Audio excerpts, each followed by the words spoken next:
2016년 8월 한 유학생이 남자친구에게 상처를 입고 사망한 사건이 큰 화제가 되었습니다. 많은 사람들은 젊은 생명의 죽음에 안타까워하지 않고 오히려 그녀가 당해도 족하다라고 생각했습니다. 네티즌들의 조사 끝에 이 유학생의 신분이 밝혀지면서 모든 사람이 충격을 받았습니다. 수천억 재산을 가진 부잣집 딸이 왜 가난한 바텐더와 연인이 되었을까요? 또 왜 자신을 해친 사람에게 그렇게 참아왔을까요? 그 안에는 과연 어떤 알려지지 않은 사연이 숨겨져 있는 것일까요? 여러분 안녕하세요. 미스터리 수사국에 오신 것을 환영합니다. 오늘 여러분께 소개해드릴 이야기는 죽음을 부르는 국제 연애입니다. 영국 웨일스의 수도 카디프는 영국에서 9번째로 큰 도시로 면적은 약 140평방킬로미터에 이르며 인구는 약 35만 명입니다. 카디프는 지하에 풍부한 석탄 자원을 보유하고 있어 20세기부터 빠르게 발전했고 전 유럽에서 가장 훌륭한 항구 도시 중 하나로 자리 잡았습니다. 최근 몇 년간 카디프는 영국 학생들에게 가장 사랑받는 도시 중 하나로 떠오르고 있습니다. 이곳에는 100년의 역사를 자랑하는 3개의 대학이 있는데 바로 카디프 대학교, 카디프 메트로폴리탄 대학교, 그리고 웨일스 대학교입니다. 전 세계에서 온 수만 명의 대학생들이 카디프에 거주하며 이 도시는 젊은이들이 모여드는 활기찬 장소가 되었습니다. 2012년 수천억 자산을 가진 한 부잣집 딸이 카디프로 유학을 왔습니다. 하지만 불과 4년 후 그녀는 학업을 마치지 못했을 뿐만 아니라 목숨까지 잃고 말았습니다. 2016년 8월 19일 오전 8시 30분 카디프의 긴급구조 전화인 999에 한 통의 긴급전화가 걸려왔습니다. 전화를 건 사람은 한 젊은 남성이었습니다. 그는 전화 접수원에게 자신이 어젯밤 여자친구와 다툼을 벌였고 격한 감정에 휩싸여 여자친구를 때렸다고 말했습니다. 여자친구의 상태가 매우 심각해져 호흡 곤란을 겪고 있으며 그가 심폐소생술을 시도했더니 여자친구에게 약간의 반응이 있었다고 전했습니다. 몇 분 후 의료진이 엘리로드 29번지 아파트에 도착했고 부상당한 여성은 침실 바닥에 꼼짝없이 누워 있었으며 신고한 남성은 다급하게 그냥 몇 대만 때렸어요 라고 말했습니다. 하지만 의료진은 여성이 광범위한 멍자국이 있는 것을 발견했고 이미 자발적인 호흡이 없는 상태임을 확인했습니다. 이는 단순히 몇 대 맞은 것이 아님을 시사했습니다. 그러나 의사들은 다른 것보다도 우선적으로 피해자를 병원으로 옮겨 신속히 응급처치를 하는 것이 급선무였습니다. 곧이어 경찰도 현장에 도착했습니다. 경찰은 신고한 남성에게 무슨 일이 있었는지 물었고 그는 여자친구와 다툼이 있었다고 말했습니다. 다툼의 원인은 여자친구의 외도 때문이었다고 했습니다. 그는 화가 나서 여자친구를 소파에 밀쳤으며 자신이 약 10분 정도 때렸다고 주장했습니다. 1시간 후 의사는 부상당한 여성이 응급처치에도 불구하고 끝내 사망했다고 발표했습니다. 의사들은 피해자를 검사한 결과 총 41곳에서 상처를 발견했습니다. 그녀는 사망하기 전 엄청난 고통을 겪었음이 분명했습니다. 영국에서는 매년 수십만 건의 가정폭력 사건이 기록되지만 이처럼 누군가가 목숨을 잃는 사례는 드뭅니다. 경찰은 즉시 신고한 남성을 체포했고 곧 피해자의 신원을 확인했습니다. 피해자는 다름 아닌 중국 출신의 부잣집 딸이었습니다. 피해자의 이름은 BCC이며 1992년 중국 장쑤성 난징에서 태어났습니다.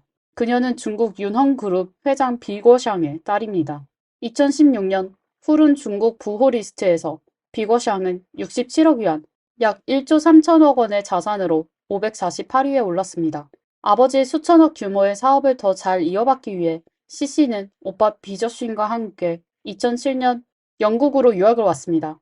CC는 먼저 한 사립학교에서 중등과정을 공부했습니다. 2009년 17살이 된 CC는 아르헨티나 출신 남자친구와 교제하기 시작했으며 이후 옥스퍼드셔의 한 준비학교에서 대학 진학과정을 밟았습니다. 2011년 CC는 이곳에서 영국인 남자친구와 교제를 시작했습니다. 이 남자친구는 CC를 밝고 외향적이며 활기차고 충실한 사람이라고 평가했습니다. 그러나 두 사람은 문화적 차이로 인해 2014년 4월에 헤어졌습니다. 두 사람은 원만하게 이별했기 때문에 이후에도 친구로서 연락을 이어갔습니다. 2012년 CC는 카디프 메트로폴리탄 대학교에 입학하여 국제호텔 및 이벤트 관리 전공을 공부하기 시작했습니다. 당시 20살이었던 CC는 키가 155cm로 동기들 사이에서 매우 작고 아담한 편이었습니다. 그러나 그녀는 영어, 프랑스어, 스페인어 등 4개 국어를 구사할 수 있었고 교수와 동기들 사이에서 매우 우수한 학생으로 평가받았습니다. 교수들은 CC를 활발하고 자신감 넘치는 소녀로 묘사했으며 그녀는 언제나 활기차고 웃음을 잃지 않는 학생이었습니다. 경영학부 교수는 CC가 항상 과제를 제 시간에 제출하고 성적도 우수하여 모범적인 학생이었다고 말했습니다. 웨일스의 학부 과정은 3년제로 CC는 2015년 6월에 학부를 졸업하고 같은 대학의 대학원에 합격하여 국제 비즈니스 관리 석사 과정을 시작했습니다. 학부 졸업을 2달 앞둔 2015년 4월경 CC는 한 데이팅 앱에서 영국 청년 조던 매튜스를 만났습니다. 매튜스는 CC와 동갑이었고 키가 크고 잘생긴 외모를 지니고 있었습니다. CC는 그를 처음 본 순간 사랑에 빠졌습니다. 매튜스의 직업이 단순히 바텐더였고 경제적으로도 어려움이 있었지만 CC는 전혀 개의치 않았습니다. 그녀는 적극적으로 매튜스를 쫓기 시작했고 그에게 값비싼 선물도 많이 사주었습니다. 하지만 매튜스는 CC를 만난 지 얼마 되지 않아 실직하게 되었습니다. CC의 금전적인 지원에 매튜스는 곧 마음을 열었고 두 사람은 연인 관계를 맺고 함께 살기 시작했습니다. 실직한 남자친구를 돕기 위해 CC는 두 사람의 집세를 지불했고 매튜스에게 옷과 음식 등 생활 필수품을 사주었습니다. 또한 매튜스에게 다양한 선물을 사주고 함께 해외여행을 가는가 하면 심지어 그에게 자동차까지 선물했습니다. 매튜스가 돈이 필요할 때는 CC에게 직접 요구하기도 했습니다. 두 사람은 처음에 카디프 시내 중심의 한 아파트에 살았고 2015년 8월에는 CC가 프랑스어 실력을 향상시키고 싶어 하자 두 사람은 함께 프랑스로 이주해 2달간 머물렀습니다. 이것은 매튜스가 처음으로 해외여행을 떠난 경험이었고 그는 매우 기뻐했습니다. 학기가 시작되자 두 사람은 다시 카디프로 돌아와 시내 중심에서 조금 떨어진 아파트로 이사했습니다. 이전에 살던 시내 중심 아파트보다 조건이 다소 열악한 곳이었죠. CC가 매튜스를 위해 많은 돈을 쓴 탓에 그녀의 경제적 여유가 이전만큼 넉넉하지 않았기 때문입니다. CC의 이런 헌신적인 노력에도 불구하고 매튜스에게 돌아온 것은 그의 모욕과 폭언뿐이었습니다. 매튜스는 2명의 남동생과 3명의 여동생이 있었으며 부모님은 그가 10대였을 때 이혼했습니다. 그 이후 그는 학교에서 동급생들의 괴롭힘을 당하며 자랐습니다. 매튜스의 어머니는 그가 어린 시절 심각한 가정 폭력을 겪었다고 말했습니다. 고등학교 졸업 후 매튜스는 일을 시작했습니다. 처음에는 식당에서 설거지 일을 했고 이후에는 다양한 술집과 식당에서 일했습니다. 매튜스는 가라데를 배웠으며 경찰에게 자신이 3가지 무술에서 블랙벨트를 보유하고 있다고 말했습니다. 또한 그는 성룡 영화들을 보며 스스로 뱀 권법을 배웠다고 주장했습니다. 경찰 앞에서 매튜스는 자신이 중국 문화에 매우 관심이 많았으며 항상 중국 여성을 만나고 싶어 했다고 말했습니다. CC와 만난 후 그는 CC를 진심으로 사랑하게 되었고 그녀와 결혼까지 계획하고 있었다고 덧붙였습니다. CC가 매튜스를 떠나 고향으로 돌아가 가족을 만날 때마다 매튜스는 심한 불안감을 느꼈습니다. 마치 CC를 잃을 것 같은 기분이 들었다고 합니다. 그들이 16개월 동안 교제하는 동안 총 4번의 다툼이 있었지만 그 전까지 매튜스는 CC를 때린 적이 없었다고 합니다. 사건이 발생한 그날 밤 매튜스가 손찌검을 하게 된 이유는 CC가 틴더라는 데이팅 앱을 통해 벤이라는 남성과 지속적으로 메시지를 주고받았기 때문에 CC가 자신을 배신했다고 의심했기 때문입니다. 게다가 그날 그는 술에 취해 있었고 감정을 조절하지 못해 폭력을 행사하게 되었다고 말했습니다. 하지만 CC를 한 차례 때린 후 그녀가 매우 아파하는 것을 보고 곧바로 사과하며 그녀의 다친 팔에 키스를 했고 두 사람은 화해했다고 주장했습니다. 매튜스는 경찰 조사에서 끊임없이 자신이 CC를 깊이 사랑했다는 점을 강조하며 자신이 그렇게 사랑하는 사람을 절대 의도적으로 해치지 않았을 것이라고 주장했습니다. 하지만 경찰의 관점에서는 사랑이든 미움이든 모든 것이 증거를 남기기 마련이었습니다. 조사 결과 경찰은 CC의 휴대폰에 틴더 앱이 설치되어 있지 않았으며 벤이라는 남자도 존재하지 않았다는 사실을 밝혀냈습니다.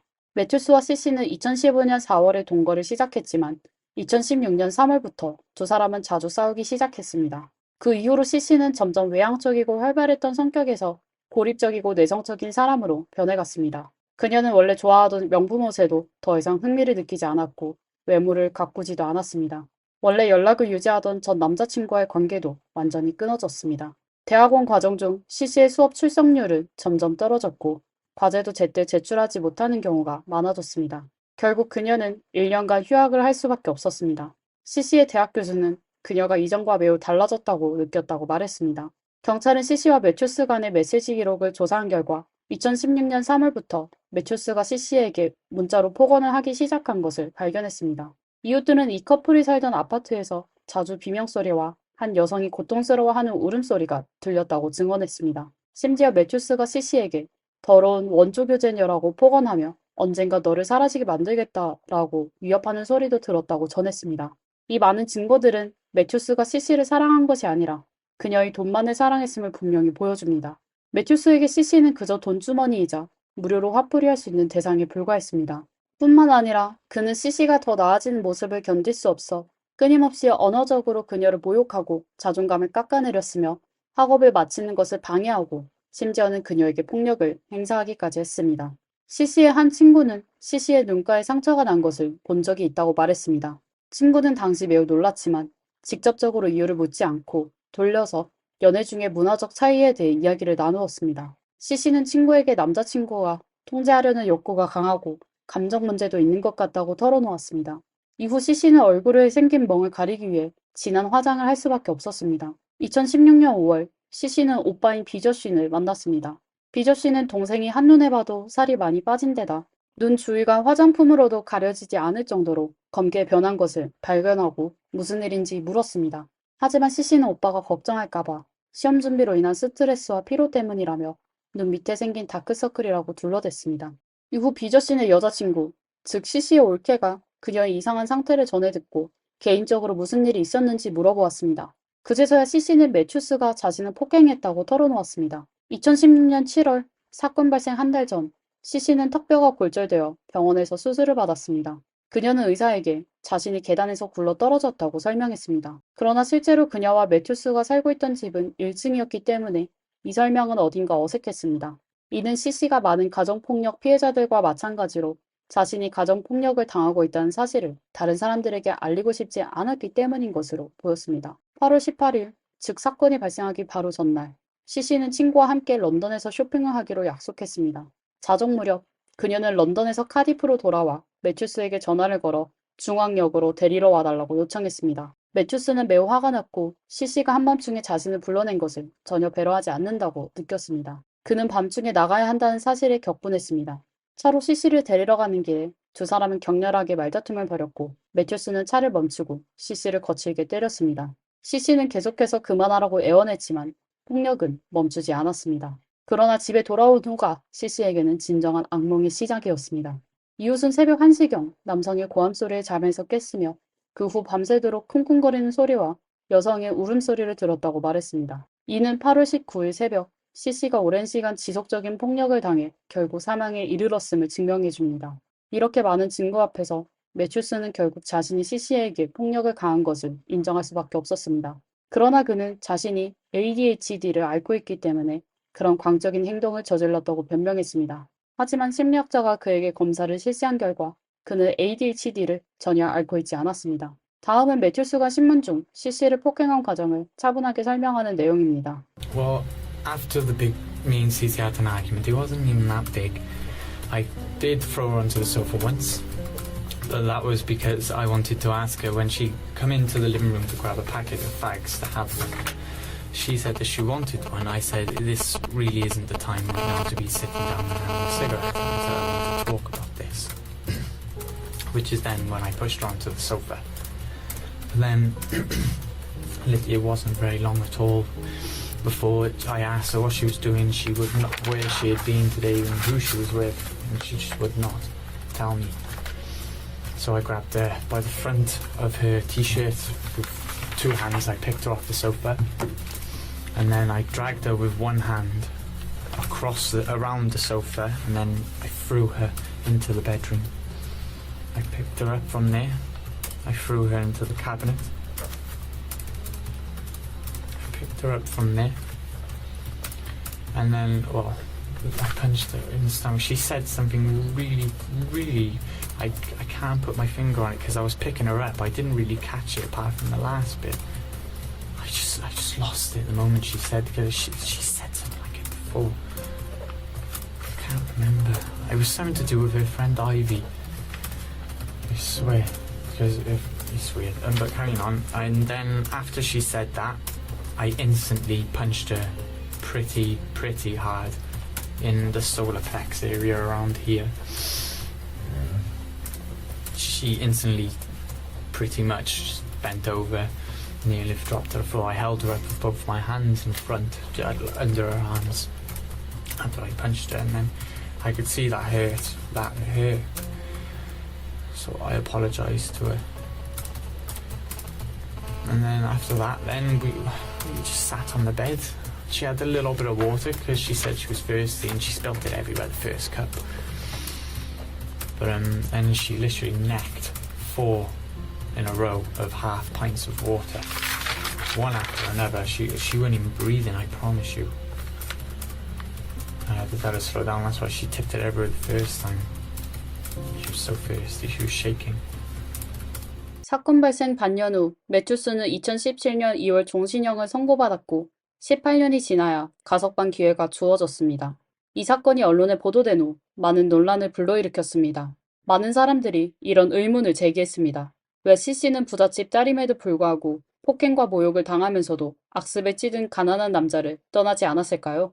매튜스 외에 잘생긴 남자가 없었던 것일까요? 이에 대한 이유를 CC가 이전에 페이스북에 남긴 글에서 일부 찾을 수 있습니다. CC가 올린 많은 사진 속에서 그녀는 입술을 꽉 다문 채 사진 촬영에 적합한 미소를 짓고 있습니다. 이는 그녀가 매우 자신감이 부족한 사람일 가능성을 보여줍니다.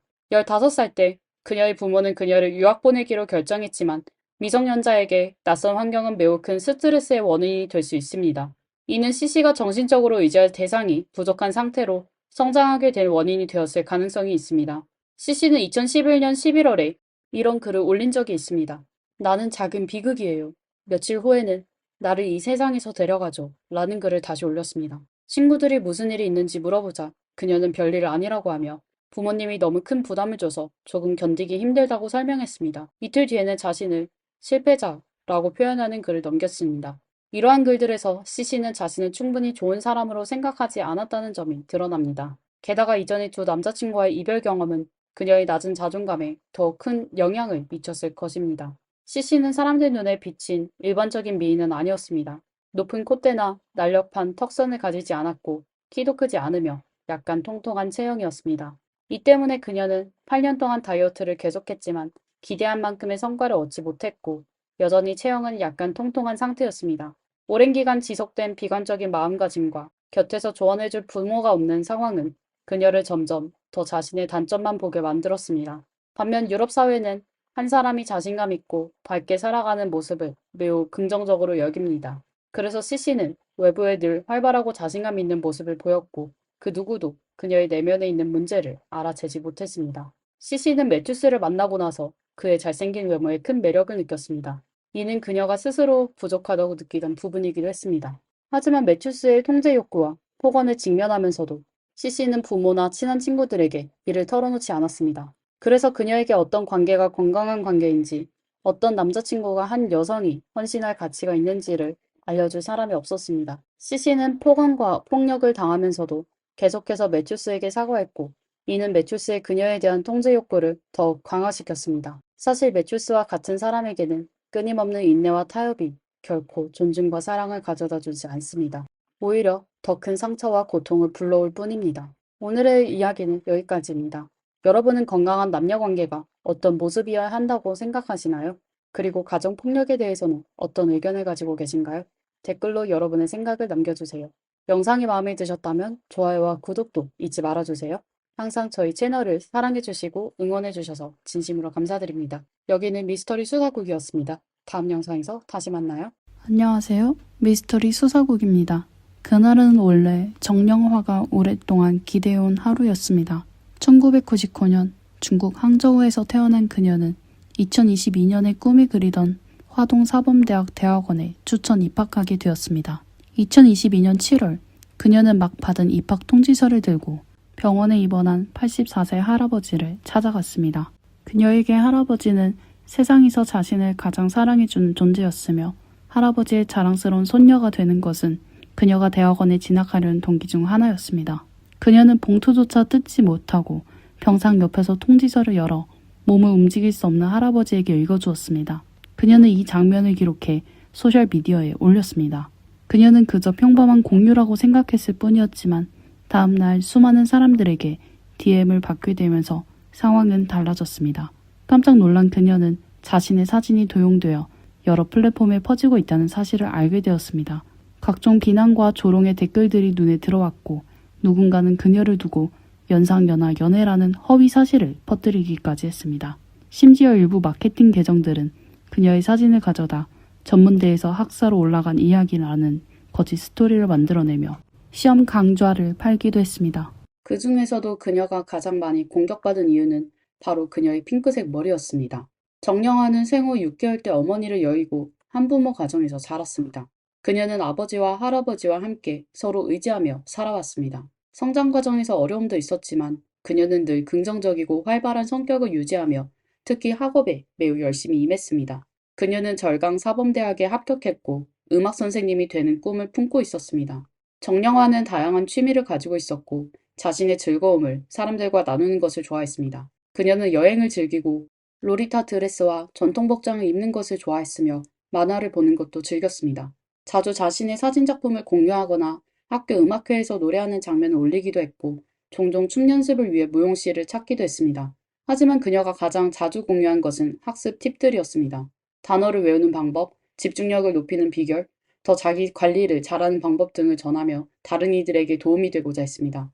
정영화는 사범대 학생으로서 현대 아동교육에 대한 자신의 생각을 글로 적어 나가기도 했습니다. 그녀는 평생을 무의미하게 보내고 싶지 않다고 말하며 늘 성찰하고 배움을 추구했습니다. 그녀의 SNS에는 언제나 밝은 미소와 긍정적인 에너지로 가득 찼고 누구나 정영화를 보면 참으로 적극적이고 밝은 사람이라고 말할 수 있었습니다. 졸업을 앞두고 정영화는 머리를 분홍색으로 염색하기로 결심했습니다. 이렇게 하면 짙은 색의 학사 가운과 어우러져 졸업사진이 더 생동감 있고 예쁘게 나올 것 같았기 때문입니다. 염색 후 정영화는 기쁜 마음으로 자신의 염색 후기를 온라인에 올렸습니다. 그녀는 이 색상을 정말 좋아했고 졸업사진도 예쁘게 찍었으며 프로필 사진도 분홍머리로 바꾸었습니다. 2022년 열심히 노력한 정영화는 교환 자격증을 취득했고 초등학교에서 한동안 실습교사로 일하기도 했습니다. 더 큰 기쁜 소식은 그녀가 학교로부터 대학원 추천 입학 자격을 받았다는 것이었습니다. 7월 22일 그녀는 드물게 길게 쓴 글을 하나 올렸습니다.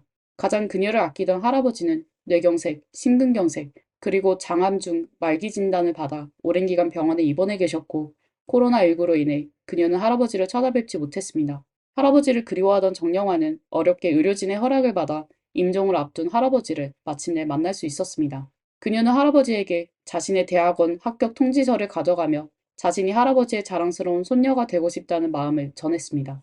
이렇게 감동적인 글이었지만 수많은 파리떼가 몰려들었습니다. 처음에는 그녀와 할아버지의 사진이 많은 온라인 강의를 파는 마케팅 계정들에게 도용당했고 그들은 심지어 그녀로 가장해 다른 사람의 돈을 가로채기까지 했습니다. 정의감이 강한 정영화는 즉시 권리를 지키기 위해 변호사의 도움을 요청했지만 이 사건이 확산되면서 그녀는 오히려 더 많은 비난과 모욕을 받게 되었습니다. 어떤 사람들은 사진만 보고 추측하며 그녀와 할아버지의 관계에 대해 허위 사실을 퍼뜨렸고 그녀의 헤어스타일만 보고도 후원받는 사람 같다 라는 말까지 했습니다. 또 어떤 사람들은 그녀의 핑크색 머리가 마치 술집 여자를 연상시킨다며 사범대 학생일 리 없고 더구나 대학원 추천 입학은 불가능하다고 말했습니다. 또 다른 사람들은 그녀가 단지 음악을 전공한 사범대 학생일 뿐이라며 제대로 된 전공이 아니라고 비하했습니다. 그들은 정영화의 노력과 열정을 완전히 깎아내렸고 그녀의 가치를 아무렇지 않게 무너뜨렸습니다. 그들의 말은 너무나 저속하고 악의적이어서 몇 마디만 들어도 불쾌감을 느낄 정도였습니다. 게다가 정영화는 글을 올린 후 거의 매일 이런 내용의 메시지를 수없이 받았습니다. 이런 공격들은 당시 22살에 불과했던 그녀에게 얼마나 큰 고통이었을까요? 하지만 정영화는 매우 강했습니다. 그녀는 결코 물러서지 않았고 악플에 휩쓸리기를 거부했습니다. 그녀는 공부를 계속하면서 동시에 자신의 권리를 적극적으로 지키기 위해 노력했으며 자주 논리적으로 맞서 싸웠습니다. 그녀는 악플러들에게 이렇게 말하곤 했습니다. 제가 정말로 선생님이 된다면 규정에 따라 적절한 헤어스타일을 유지할 것입니다.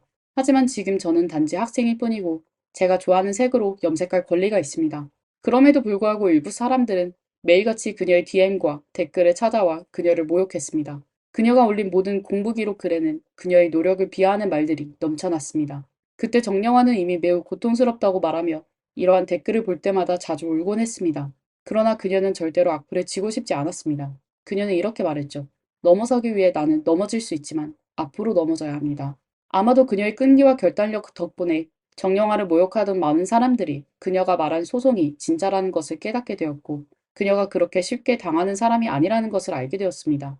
많은 이들이 겁을 먹고 그녀를 욕하던 글을 지우며 아무 일도 없었던 척했고 어떤 사람들은 그녀에게 사과하기도 했습니다. 상대방의 사과가 아무리 진심이 아니고 내키지 않아 보일지라도 정영화는 관대하게 그들을 용서하고 더 이상 고소하지 않았습니다. 그녀는 심지어 자신을 비난했던 사람들에게 좋은 삶을 살라고 당부하며 이미 사과한 사람들은 더 이상 신경 쓰지 말라고 네티즌들에게 주의를 주기도 했습니다. 이 시기는 그녀에게 극도로 힘든 한 해였습니다. 한편으로 그녀의 마음은 회복하기 어려운 상처를 입었고 이유 없이 몰아닥친 쓰나미 같은 악의에 시달렸습니다. 다른 한편으로 그녀는 필사적으로 저항하며 다시 삶을 사랑하려고 노력했습니다.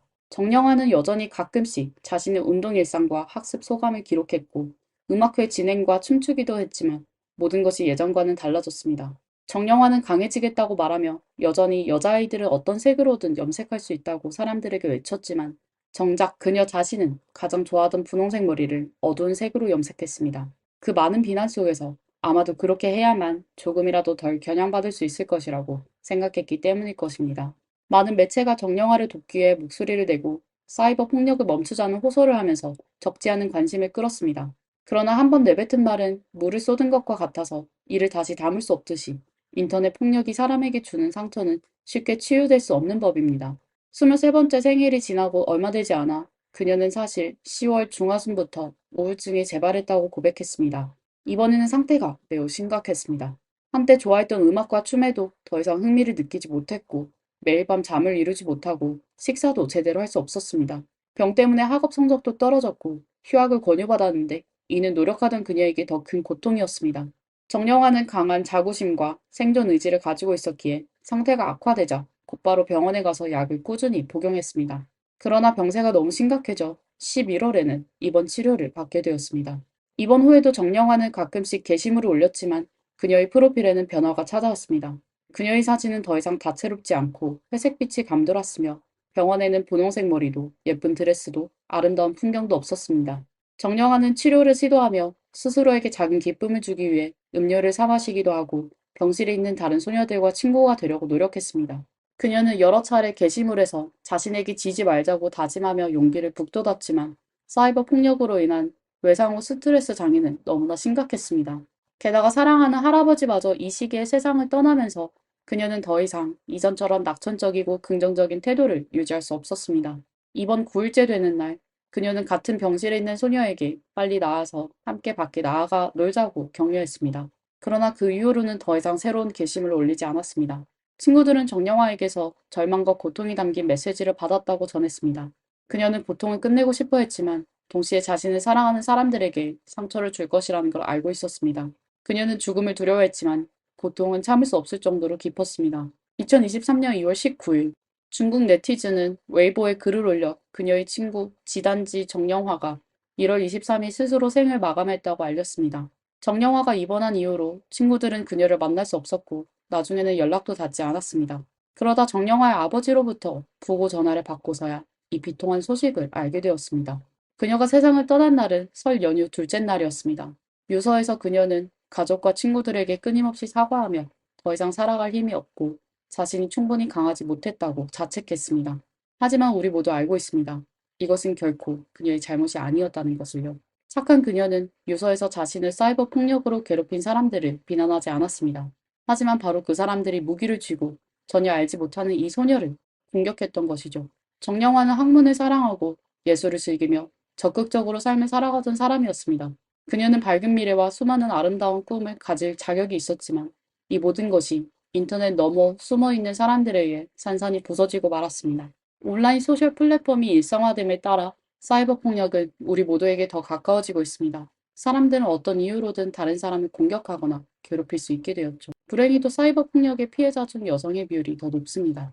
예를 들어 그루지아의 사이버 폭력 데이터를 보면 의회가 수집한 여성 의원의 온라인 자료 중 22%에서 40%가 혐오 발언과 모욕적인 댓글이었습니다. 이는 실제 상황이 훨씬 더 심각하다는 것을 의미합니다. 기록에 따르면 여성 기자들이 사이버 폭력을 당하는 빈도도 남성 동료들보다 더 높은 것으로 나타났습니다.